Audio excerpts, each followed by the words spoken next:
दोस्तों, स्वागत है आपका हमारे चैनल पर। बहुत से लोगों के जीवन में ऐसा समय आता है जब वह दुखी होते हैं। उनके पास कोई काम नहीं होता, नौकरी जो होती है वह भी चली जाती है और दूसरी नौकरी मिलने में बहुत परेशानी होती है। वह समय उनको पूरी तरह से तोड़ देता है। उनको कोई समझ नहीं आती कि यह क्या हो रहा है और यह उनके साथ ही क्यों हो रहा है। उस समय तो बहुत से लोगों का भगवान के ऊपर से विश्वास भी उठ जाता है कि भगवान सारे दुख हमको ही क्यों दे रहा है। इस संसार में हर इंसान हर समय कोई ना कोई कर्म करता ही रहता है और उसके जीवन में जो भी चलता है यह सब उसके कर्म के अनुसार ही चलता है। अगर जीवन में दुख आया है तो सुख भी आएगा। अगर आप सुख भोगोगे तो आपके हिस्से का आपको दुख भी भोगना पड़ेगा। उसी प्रकार से जब आपने दुख सहा होगा, जब आपने वह सब कष्ट सहन किए होंगे, तभी आपको सुख की असल पहचान पता चलेगी। इसलिए जब भी दुख आपके जीवन में आते हैं तभी आपको सुखों का अनुभव होता है। और इस दुनिया में कोई ऐसा व्यक्ति नहीं है जिसको दुख और सुख दोनों प्राप्त नहीं हो, क्योंकि सुख और दुख आपके कर्मों पर आधारित होते हैं। कोई व्यक्ति ऐसे कर्म नहीं कर सकता जिससे उसे सुख की ही प्राप्ति होती रहे। कोई व्यक्ति ऐसे कर्म भी नहीं कर सकता जिससे उसे हमेशा दुखों की प्राप्ति ही होती रहे। इस संसार में हर इंसान को दुख भी भोगने होंगे और सुख भी भोगने होंगे।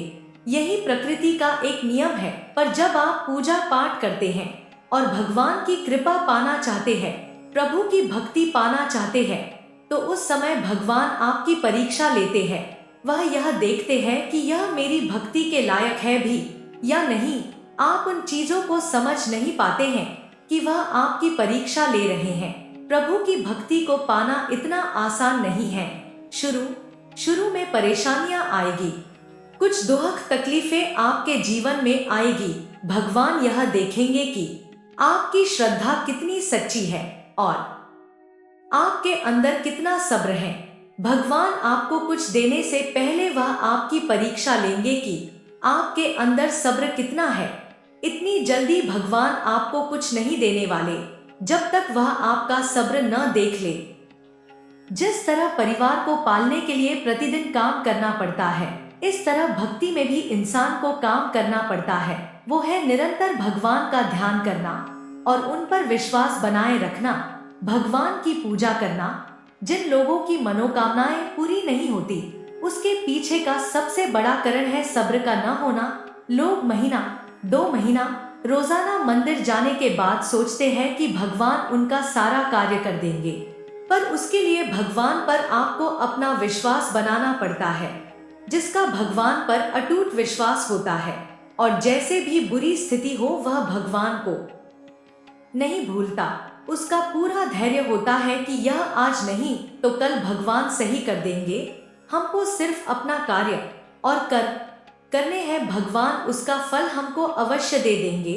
ऐसे इंसान की भगवान हर एक मनोकामना पूरी करते हैं। जब आपकी मनोकामना पूरी होने वाली होती है तो आपका भगवान पर विश्वास बहुत ज्यादा बढ़ जाता है। आपका मन बहुत सकारात्मक हो जाता है। आपका मन भगवान की ओर खींच चला जाता है। आपको बार बार यह महसूस होता है कि आपके साथ कुछ बहुत ही अच्छा होने वाला है। आपका मन बार बार भगवान को याद करने का होता है और उनको देखने का होता है। मन बस यही कहता है कि मुझे अपने भगवान पर पूरा विश्वास है, वो मेरी बात जरूर सुनेंगे। जब आपका भगवान पर विश्वास और ज्यादा बढ़ाने लगे तो समझ लीजिए कि आपकी मनोकामना पूरी होने वाली है। भगवान आपके साथ है, वह आपको आपके हर सुख दुख में आपको देख रहा है। तो जो लोग यह सोचते हैं कि भगवान उनकी किसी प्रकार से मदद नहीं करते, उन लोगों के लिए मैं स्पेशली बता दूं कि भगवान भोलेनाथ जब आपकी परीक्षा लेते हैं तो आपको इस लायक बना देते हैं कि आप उन परीक्षाओं में सफल हो सकें। भगवान दुखों को कम नहीं करते, ना ही दुखों को हटाते हैं। दुख जो है वह आना ही है।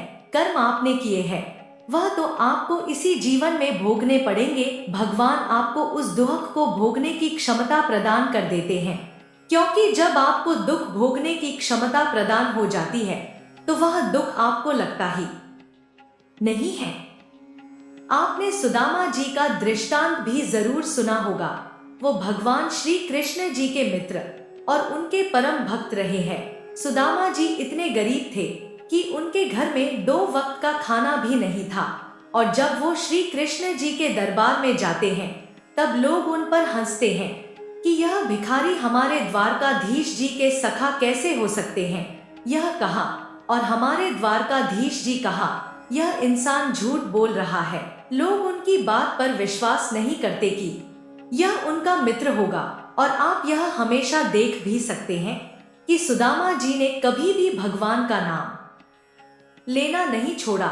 उन पर उनका विश्वास अटूट था, और जब भी वो खाना खाते थे, जब कभी भी उनको खाने को मिलता था, तो सबसे पहले वो भगवान का स्मरण करते थे, उनको भोग लगाते थे और उनको धन्यवाद भी करते थे।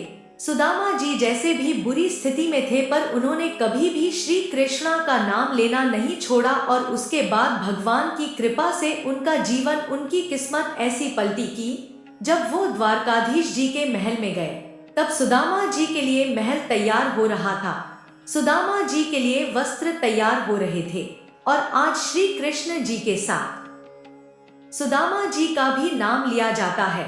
सुदामा का नाम अमर हो गया है।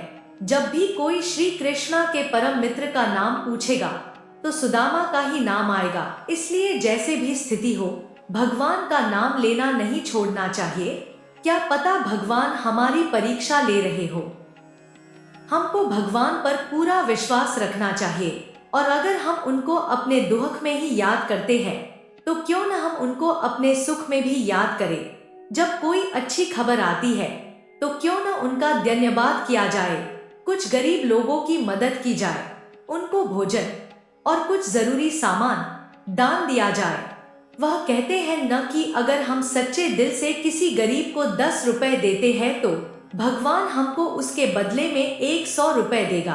तो इस चीज को अपने ध्यान में रखते हुए आप कुछ दान पुण्य करना शुरू कर दे, जिससे कि आपके बुरे कर्म कम होते चले जाए और आप प्रभु के और ज्यादा नजदीक होते चले जाए, और भगवान की दृष्टि आप पर पूर्ण रूप से हमेशा के लिए बानी रहे।